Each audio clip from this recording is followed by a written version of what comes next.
If you're going to treat us this way in California, we're not going to pay our taxes into the U.S. Treasury. That's the beginning of a new kind of conversation. I think where he's most vulnerable is his age. He's losing it. His mind is gone. That attack, that line of attack, he's not all there anymore. The Newsagents USA. Michael Lewis, you have the knack somehow of capturing the political moment.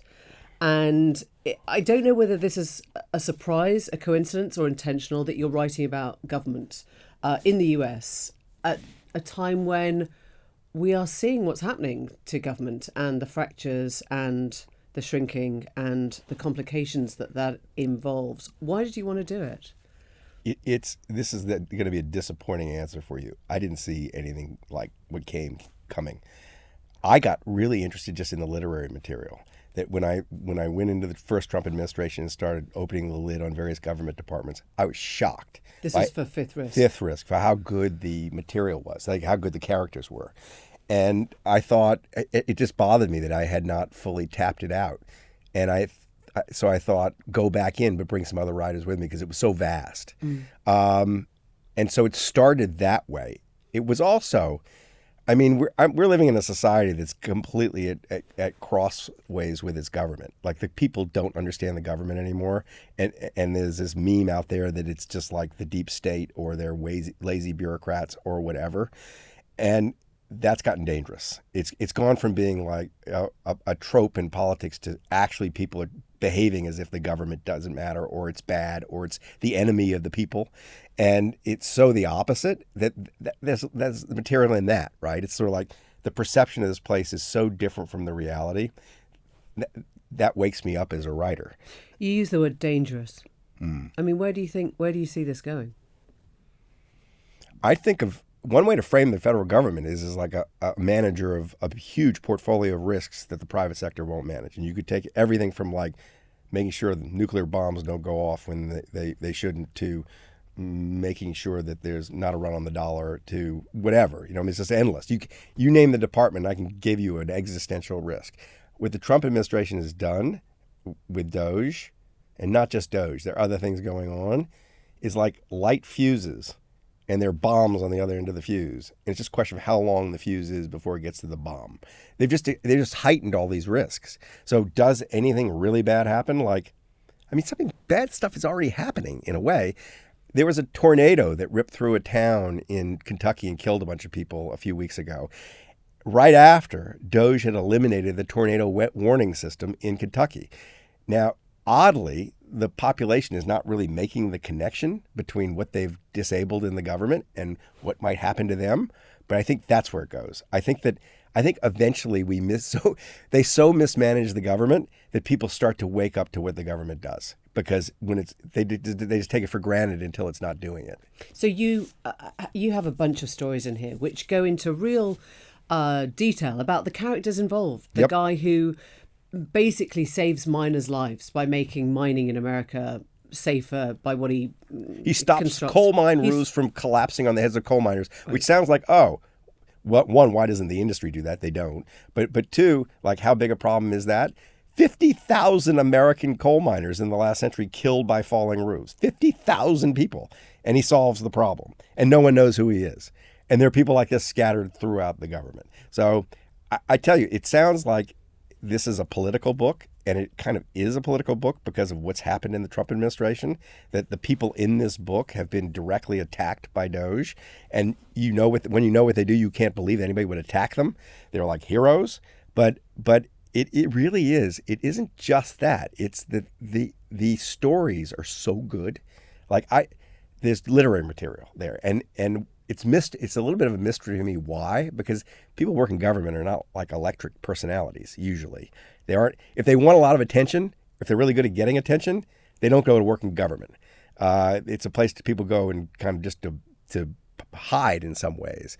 But these people, there's a combination of the gravity of the problems and the size of the problems they're dealing with, and the just exquisite nature of their expertise.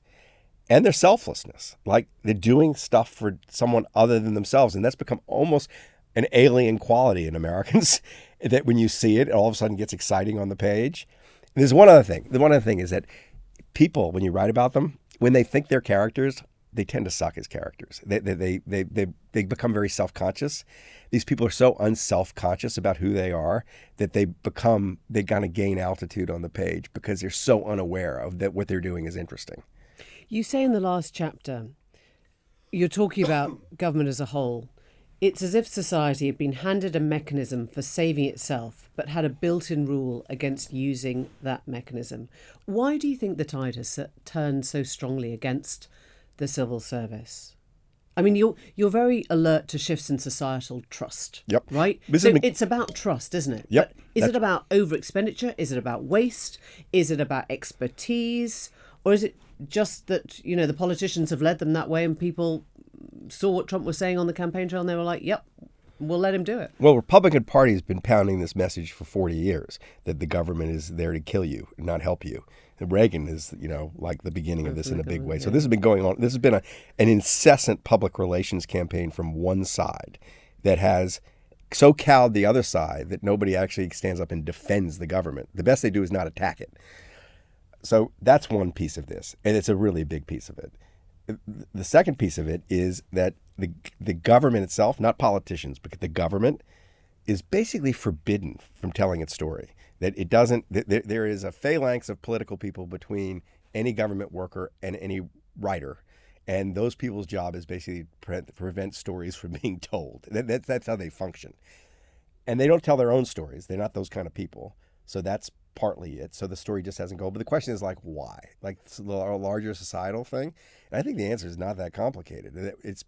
We've lived through a period historically of extraordinary peace and prosperity. Yeah, there are little wars. Yeah, there are little financial crises. But the American people have not faced a serious existential risk. COVID was close, where they felt actually like I could die if it doesn't work. And without that, they get very lazy. But isn't a much simpler answer that people see how much money is genuinely wasted? And it's very easy for, Doge to come along, Musk to come along and talk about giving money to the Peruvian street children's circus, and do you really want to see your tax money going on this and all the rest? So let me push back on this. It's not that the government is efficient, because it's not. The ways it's inefficient is sort of structural, the way it's structured. It's very hard to hire people, very hard to fire people. People don't get promoted like they do in the private sector. It's very hard to promote people except for tenure. There's these problems baked into the way it's structured, yet that are inefficient and thus wasteful. But the actual dollars wasted, I mean, my God, Elon Musk just went in and had the power to go find any waste he could, and they can't find anything. I mean, very little. They've cut very little, and what they've cut, you can argue, a lot of it isn't waste. I mean, the numbers are trivial. So the fact that these highly motivated people who had access to every corner of the government couldn't come up with hundreds of billions of dollars of waste, much less the $2 trillion that he said he was going to find, but instead got a few $1 billion, that tells you something. That it's not that's not the problem. That if there is waste, they're looking in completely the wrong place. They didn't look at the military. They stayed out of the Defense Department. So you think there's a lot of waste there? Much more, yes. There's more money sloshing around, and it's sort of like what they buy and how they buy it is almost surely inefficient. But a lot of the source of waste and a lot of the source of why it doesn't work sometimes is the excessive fear of corruption and theft. It's there's so many processes you have to go through to spend a government dollar that spending a government dollar means spending $2 government dollars. And so they found basically no corruption. When they said they were going to find corruption, they didn't find people with their hands in the cookie jar, and they weren't able to cut anything, and they had to make stuff up. They had to make up it's not a fact. They made up the fiction that there are all these people on Social Security who are dead and still collecting Social Security checks. Turns out to be not at all true. Not even 1% true. 0% true. And so why do they have to do that? Because they can't find the stuff they thought they were going to find. It seems a harder message certainly for Democrats at the moment to get up and say, we're going to defend the civil service. We don't believe there is waste. So it's really hard to tell the positive story. I haven't fully answered your first question, but part of it is it's just complex. Like, people don't deal with complexity very well. The simple story is really easy to tell. The complex story is hard to tell. But the backdrop, I do think the backdrop is people don't turn to their government in the United States unless they feel they don't turn in support of it, except in a crisis. Like, when something really bad happens, they look to the government to fix it. And sometimes end up being aware of the government to fix it, and often not. So it's a level of public ignorance. I mean, I want to go back to your thing, which is that America hasn't really suffered, the existential crisis or the crash, whatever. I mean, it has. You know better than anyone from, The Big Short. What happens when you see a crash on the scale of the financial one of 2007-8, that people turn away from government because they think, you abandoned me, right? You left me. You left me in it. What was the point of having government if I've lost my house and my savings and everything that I worked towards earning? Right. Well, so. Is this true? Well, the society as a whole didn't. The government walked in and was allowed to exert extraordinary powers, and in fact, in saving banks. In stopping a depression. It did more than just save banks. One person went to jail. Yeah. No. I mean, that's, you can see how, if I'm sitting here saying, why are you saying that everything's been so good in America that I've lost my trust in it, when it's probably the complete opposite? It's so it is true that the politics of the country are broken. It is true that, like, money exercises way too much influence. It's true that when they go in to bail out the financial sector, it looks like, capitalism for everybody else and socialism for the bankers. All true. That's not the government. That's politics. The actual, that's not the Department of Energy, the Department of Agriculture, the Department of Commerce, the Weather Service. So it probably is true that a lot of American people just mistake the government, the politics for the government, and that they're upset about one thing and they think it's another. I think that's probably also true. But it's also true that when things get really tough is when the government gets leaned on and liked. I mean, the New Deal comes out of really tough times, and we have not experienced that. The financial crisis was not that. The financial crisis was bad, but it wasn't that bad. And I think we're asking why this narrative has been allowed to flourish. And I think it's because we can afford it. We can afford to think this way about our government. And the minute we can't, we won't. But what it will take, I would have thought a pandemic would do it. And the pandemic didn't do it. But the pandemic, might have done it if it had been kids it was killing as opposed to old people. So it's a good question, like why people think this way, or why the American people would allow the Trump administration to do what it's done to the government. On the other hand, not totally clear that the American people like what Trump has done to the government. I mean, his approval ratings are in the tank. When people are polled on this subject, they don't like the way they've treated government workers.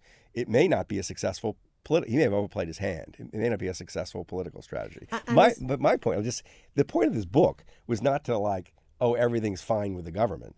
The point of this book was to show what actually the government is doing. And the last story is actually about the government not working, and what the price of that is. It's about trying to cure rare diseases, but everything is so disparate that nobody joined. Distrusted and under-resourced and all the rest, that the government could very obviously do well. It's not doing. So let me ask you, do you think what is happening in Doge now will change America fundamentally?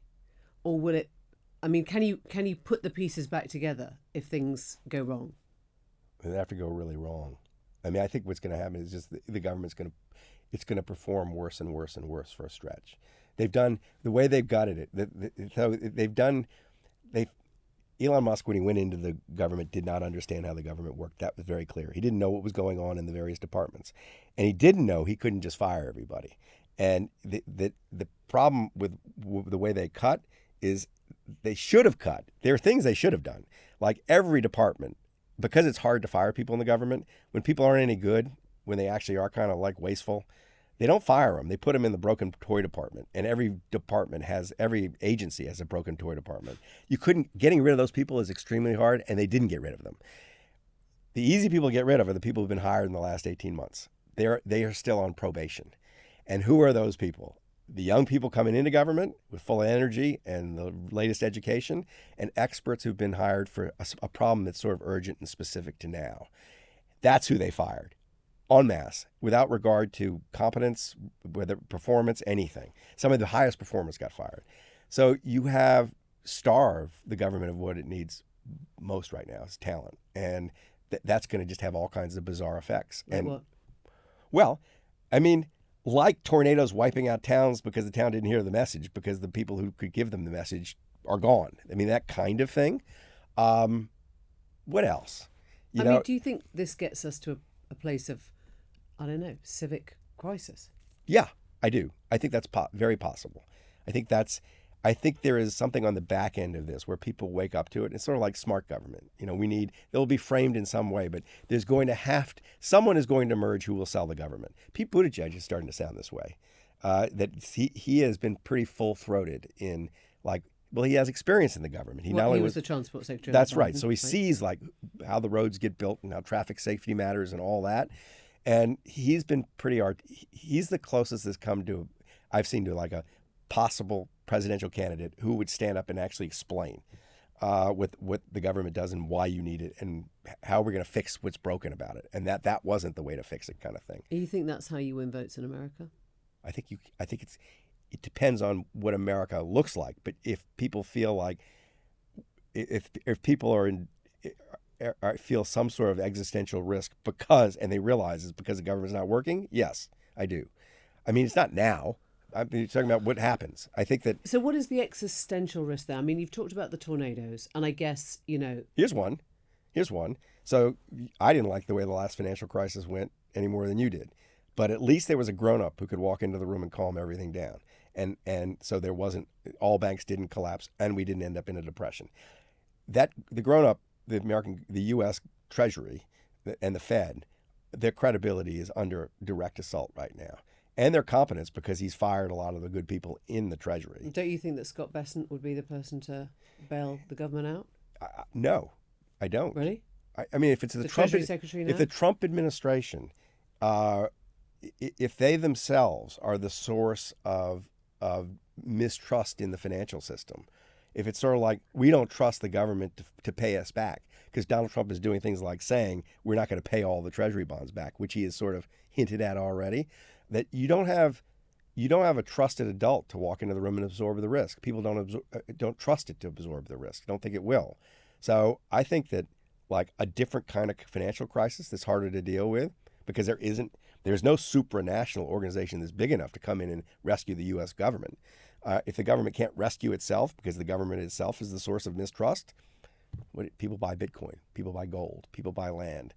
They stay out of speculative instruments. That is an economic catastrophe. That's a risk. I think that's a real. And if people do that, it means they've given up on the sense of their own state bailing them out. Yes, yeah, I think that's right.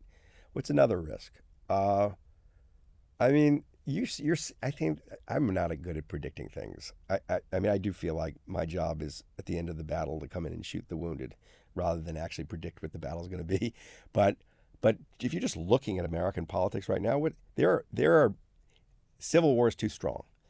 Gavin Newsom is saying if you're going to treat us this way in California, we're not going to pay our taxes into the U.S. Treasury. That's the beginning of a new kind of conversation. What a California exit? I mean, there'll be talk of it. There is talk of it. I mean, California's arguably better off on its own. He's never going to tell Americans not to pay federal taxes. He's already told Trump. This was public. He told Trump that you're not going to send us the federal aid. We won't send our tax dollars in. These conversations, it may seem like farce right now, but these divisions are serious. So there's another existential risk to the country. It's like country fracturing along political lines. You talked about people hating this idea of corruption in government. Yeah. they don't seem to hate it when they look at the Trump family, It's whether very it's the 400, $million Well, 60% of the country hates it, but his supporters will go anywhere with him. That's right.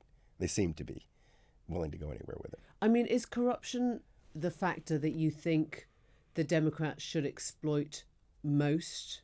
I mean, is that the one area that voters wake up to? If you're asking for like what my political advice would be, and I wouldn't take it, but I think where he's most vulnerable is his age. He's losing it. His mind is gone. That attack, that line of attack, he's not all there anymore. America's very receptive to that message. Do you believe that? I don't know if it's true. Might be. I don't. You're asking me what So works. So Michael Lewis is now It's entering like, the yeah, sort of no, the you're asking fiction. me. You're But I'm asking you whether you'd say, well, I don't care if it's true or not. That's how you. No, I thought you were asking me how to attack him. I think he's never been all there, so I don't think his age matters. I mean, I think that dimension in Trump looks like Trump. So yes, it's true in the sense that I don't think his mind works really properly.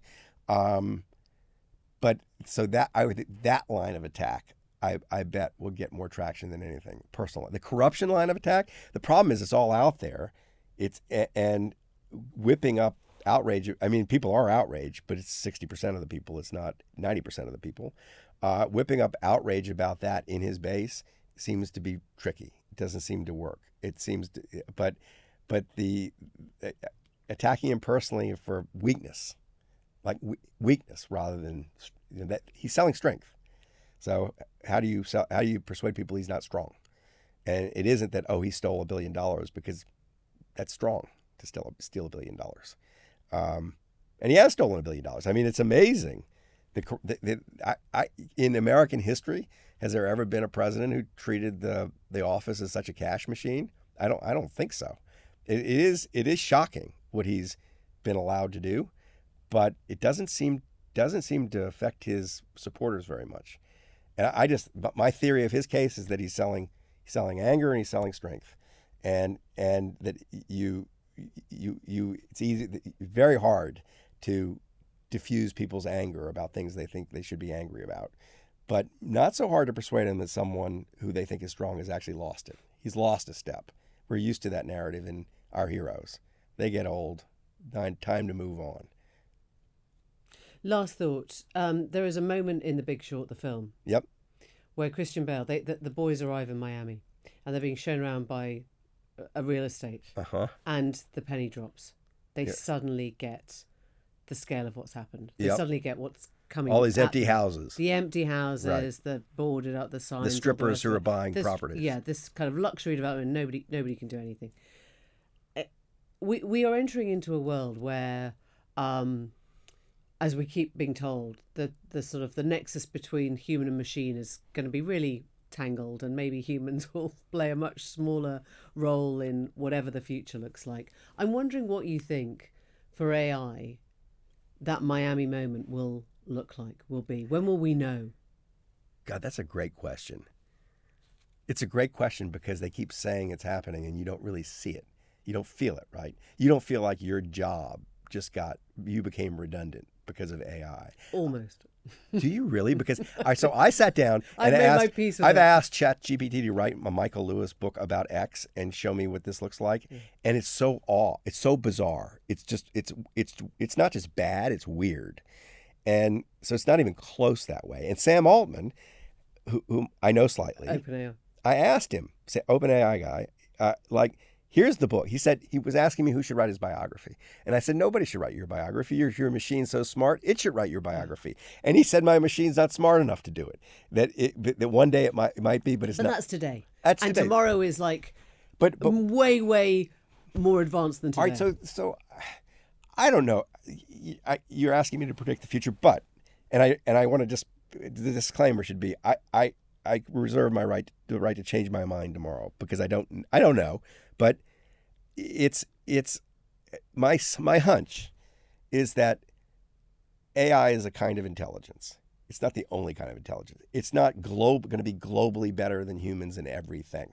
It will be able to do some things well, better, more effectively than humans. It's a tool. And some things it will never be able to do. I wonder if it will ever be able to tell a joke. There are all kinds of. I think I seriously doubt that AI could write a better book about Sam Altman than I could ever, because it only knows what it knows. It doesn't go dig up new stuff. It's sort of it's a subcategory of me. I'll know more than it does because I go out and learn stuff that nobody knows. So that my wake-up call would be if it generated something that I was writing about that was better than I wrote. That would be my personal wake-up call. When will we have a wake-up call? I don't think it's. I don't know the answer. But I suspect it's not a wake-up call. I don't think there's a Miami moment. I think what it is a gradual replace. People unemployment rate ticks up. A certain field gets sort of wiped out. Like the jobs are just wiped out. And people kind of look at it and go, oh, God, that might happen to me. Something like that. My team in the gallery is right now trying to ask ChatGPT to write a joke. Any luck? Are you falling about in there? And an actual professional comedian, when they hear the joke, will say he just stole that from Rodney Dangerfield. Why did Michael Lewis, author of The Big Short, crash the Wall Street party? I don't know. He heard they were shorting the punchline and wanted to write the real story. There you go. That's a classic. So next it's going to put a lampshade on its head and be the life of the party. Michael Lewis, thank you. Thank you for having me. The Newsagents USA.